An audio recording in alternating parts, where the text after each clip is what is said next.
자, 3월 31일 새벽 4시 45분 박근혜 전 대통령이 서울 구치소에 도착하던 그때로 되돌아가 보겠습니다. 간단한 건강검진과 신체 검사를 받았고요. 수임번호 503번이 새겨진 수의를 갈아입었습니다. 그리고 범죄 혐의자 식별용 사진, 머그샷을 찍고요. 구치소 측이 개조했다는 독방으로 이동을 했습니다. 지난 1일 법무부는 박 전 대통령 수감 생활과 관련해서 방 크기를 제외하고는 방에 비치되는 집기나 식사 등 일반 수용자들과 동일한 처우를 받고 있다고 밝히기도 했습니다.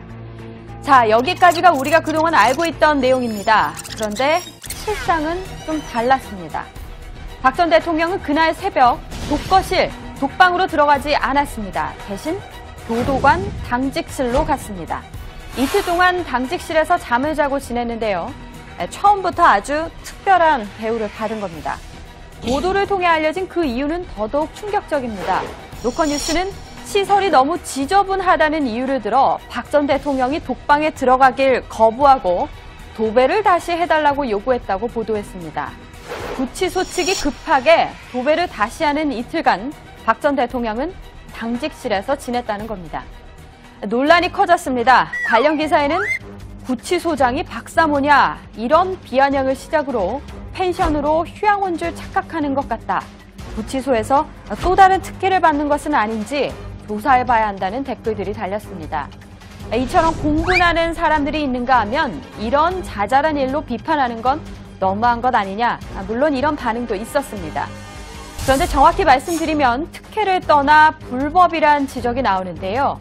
구치소 수용자는 잠금 장치가 있는 독방에 수감되는 게 원칙이고요. 다만 독방이 부족하거나 필요시에는 여럿이 함께 쓰는 홈거실에 수감돼야 합니다. 교도관 당직실에 수감할 수 있다. 이런 예외 규정 그 어디에도 없습니다. 또 박 전 대통령이 수감을 거부했다면 그것 또한 명백한 공무집행 방해에 해당하는 불법 행위일 겁니다. 뒤늦게 박 전 대통령의 당직실 취침 사실이 알려지자 법무부는 해명 자료를 냈는데요. 특혜는 아니라는 입장입니다.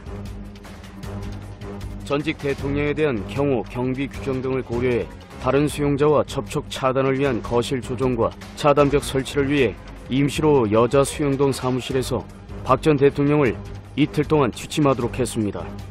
박 전 대통령이 서울 구치소 수용 당시 입실을 거부하거나 도배를 요청한 사실은 전혀 없습니다. 그러면서 법무부는 2013년 이후 박 전 대통령이 쓰는 방에 도배를 한 적이 없어서 자체 판단으로 도배를 한 거라고 설명했습니다. 법무부 해명에는 이런 의문이 생깁니다. 박 전 대통령 수감 가능성은 이미 검찰의 영장 청구, 법원의 영장 실질 심사 등으로 며칠 전부터 충분히 예상되던 상황이었는데요. 그런데도 수감 당일까지도 구치소 측이 준비를 제대로 마치지 못했다는 건 이해가 잘 안 됩니다. 그리고 또 하나, 과연 박 전 대통령이 아니라 다른 일반 수감자였다고 해도 교도관들이 당직실을 내줬을까? 이런 반문을 해볼 수밖에 없습니다.